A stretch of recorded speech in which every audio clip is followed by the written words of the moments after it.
with Democrat Joe Sestak.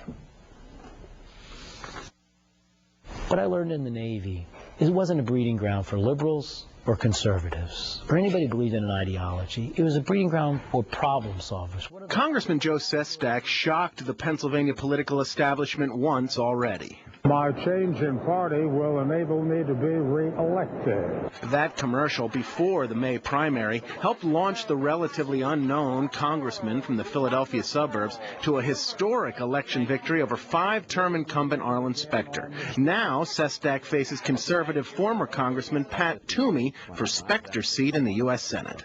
Congressman is a little too extreme, and his ideology has failed. Sestak and Toomey could not be further apart politically. The Republican is hammering Sestak for his votes in favor of multi-million-dollar bailouts. Sestak is unapologetic. If we hadn't done what we had to do, 8 million more Americans would have lost their jobs. The gross domestic product would be down another -6%. Look, those were tough votes, but that's what leadership is. Sestak says one vote that was not tough was the one he cast in favor of health care reform. Today, because of our bill, small businesses' premiums go down 18%. We've reduced the national debt by over $1 trillion, and premiums for individuals will go down to up to 10%. Millions of dollars in TV ads are flowing into the race. Sestak is trying to tie Toomey to the unpopular initiatives of the Bush administration and trying to pull off one more shocker on November 2nd. Right, Joe Peters is with us now. You called it a shocker. What is behind Joe Sestak's kind of rise these past few years? He has been kind of a superstar. He's been this nice guy, tough guy all at once. He's been the nice guy because he's soft-spoken, he's very articulate, but he's got the tough guy, three-star admiral on his shoulder behind him. So he makes for an interesting candidate. He ran a very good primary campaign. You know, we saw the clip of the re-elected trading on all those things that people did not like about Arlen Specter, and he had momentum, and he had the media behind him, and he's kind of been a declining star of late. I think not through his own fault, just there have been other things to cover. And plus the Democratic establishment did not back him in the primary, and he's had to try to win them over in the general election with mixed results. It's amazing. He's out there all by himself now, and it'll be interesting to see what happens tomorrow. Well, the Republican in the race is former Lehigh Valley Congressman Pat Toomey, who also sat down with us for his thoughts on the campaign.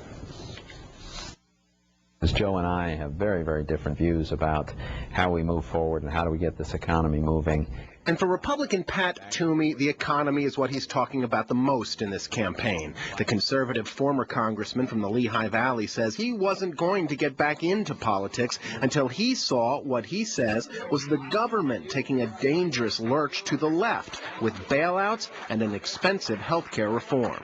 I'm talking about the threat of huge tax increases, the cost of implementing this health care bill, the threat of cap and trade and card check, and these huge regulatory overreaches. Joe Sestak's in favor of all of those things, and his only criticism is that they don't go. Toomey is a former small business owner, having operated a string of restaurants and clubs throughout eastern Pennsylvania. He says America needs more small businesses now. People won't launch a new business or hire new workers if they don't know how much it's going to cost, and they don't know what the regulatory burden is going to look like, and they don't know how high their taxes are going to go up. So these policies are wrong. They're preventing us from having the job growth and the recovery that we need. Toomey's been on the statewide stage before. Back in 2004, he took on incumbent Arlen Specter for the Republican nomination for Senate, a race he barely lost despite Specter's backing from the GOP establishment. In 2010, Specter jumped to the Democratic Party, many think, to avoid another primary race against Toomey. So this time around, Toomey gets Joe Sestak, a man he refers to as a liberal and his ideological opposite. On business.